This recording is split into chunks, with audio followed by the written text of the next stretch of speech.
lot of hidden gems in Tulsa, and it looks like we've uncovered another one. There's a family-friendly improv show once a month here in Tulsa. I'm joined by Lee Miller and Nicole Cates of Crayons.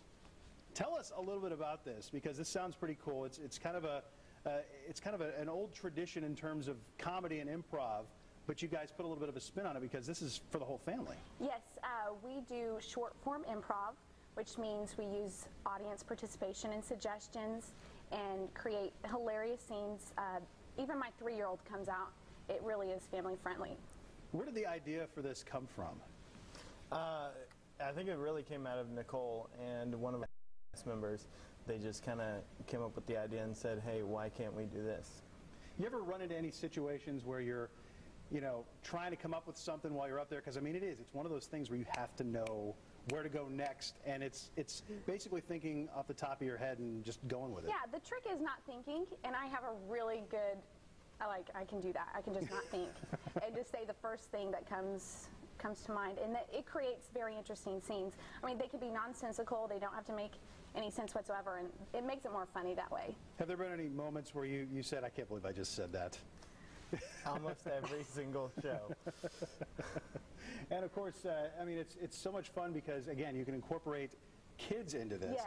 How do they react when they're either watching you or they're up on stage doing something with you guys? They just love it. We have a scene called Press Conference where we ask for a cartoon character, and they just think that's amazing, and we get responses, and it's always my daughter's favorite part.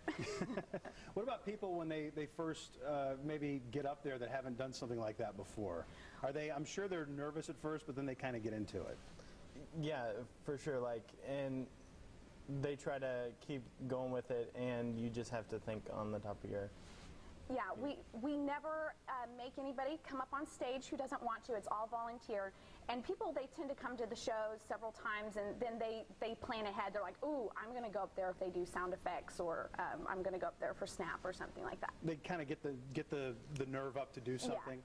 Yeah. And so you said, with sentences. People will do things in the audience. Have you ever improv'd the improv, so to speak? Has there ever been kind of on the fly a new rule that you throw into it, or some new way to start things off? Sometimes we'll not necessarily rehearse, but we'll practice a game with the rule, and then right before we walk out on stage, it's like, okay, we're going to change it, and we're going to do it this way. And so, yeah. Very cool. Well, we appreciate you guys coming on. It sounds like it's a cool deal each month, and again, we'll probably talk to you guys again down the road because you got some big things in the offing that we'll talk about down the road. Thank you guys for coming on. Thanks. You. The shows are on the 3rd, 10th, 17th, and the 24th at 8 p.m. The cost is $5. It's at the Agora Coffee House. Agora is in the Fontana Shopping Center at 51st and Memorial. You can also find out more information by going to our website, fox23.com. Just click on the Fox box.